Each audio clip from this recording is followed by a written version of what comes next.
ಇಂದು ಹುಕ್ಕೇರಿ ತಾಲೂಕಿನ ಬೇನಿವಾಡ್ ಗ್ರಾಮದಲ್ಲಿ ಅಂತಾರಾಷ್ಟ್ರೀಯ ವಿಶ್ವ ಪ್ರಜಾಪ್ರಭುತ್ವ ದಿನಾಚರಣೆಯನ್ನ ಬಹಳ ಸಂಭ್ರಮದಿಂದ ಆಚರಣೆ ಮಾಡಲಾಯಿತು. ಈ ಕಾರ್ಯಕ್ರಮದಲ್ಲಿ ಭಾಗವಹಿಸಿದಂತಹ ಬೇನಿವಾಡ್ ಗ್ರಾಮದ ಸರ್ಕಾರಿ ಕನ್ನಡ ಪ್ರಾಥಮಿಕ ಶಾಲೆ ಶಿಕ್ಷಕರು, ವಿದ್ಯಾರ್ಥಿಗಳು ಹಾಗೂ ಪ್ರೌಢಶಾಲೆಯ ಮುಖ್ಯೋಪಾಧ್ಯಾಯರು ಹಾಗೂ ಶಿಕ್ಷಕರು, ವಿದ್ಯಾರ್ಥಿಗಳು, ಬೇನಿವಾಡ ತೋಟದ ಶಾಲೆಯ ಶಿಕ್ಷಕರು, ವಿದ್ಯಾರ್ಥಿಗಳು, ಗ್ರಾಮ ಪಂಚಾಯಿತಿ ಅಧ್ಯಕ್ಷರು, ಪಿಡಿಒ ಸದಸ್ಯರುಗಳು, ಅಂಗನವಾಡಿ ಕಾರ್ಯಕರ್ತರು, ಆಶಾ ಕಾರ್ಯಕರ್ತರು, ಬೇನಿವಾಡ್ ಗ್ರಾಮದ ಗುರು ಹಿರಿಯರು, ಯುವಕರು ಕಾರ್ಯಕ್ರಮವನ್ನ ಎಲ್ಲರೂ ಸೇರಿ ಯಶಸ್ವಿಯಾಗಿ ನೆರವೇರಿಸಿದರು. Bureau report Mahantesh Bevinakatti, hello Hukkeri news, Hukkeri.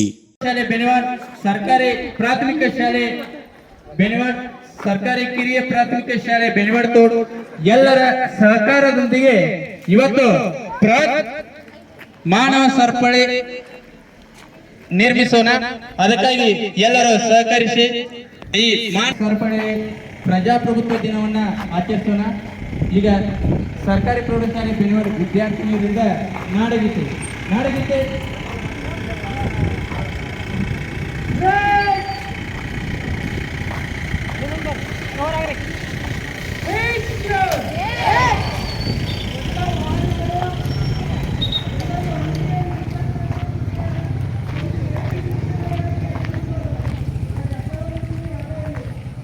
ಎಲ್ಲವನ್ನು ಮಾಡ್ಬೋದು.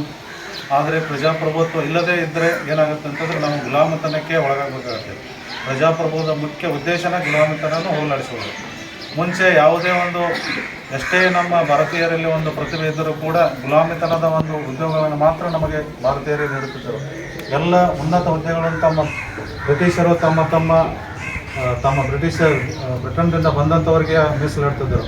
ಅದೇ ನಮ್ಮ ಒಂದು ವೀರ ಸೇನಾನಿಗಳ ಒಂದು ಹೋರಾಟದಿಂದ ನಮ್ಮ ದೇಶಕ್ಕೆ ಪ್ರಜಾಪ್ರಭುತ್ವ ಬಂತು. ಆ ಪ್ರಜೆಗಳ ಒಂದು ಹೋರಾಟದಿಂದ ಪ್ರಜಾಪ್ರಭುತ್ವದ ಒಂದು ಮಹತ್ವದ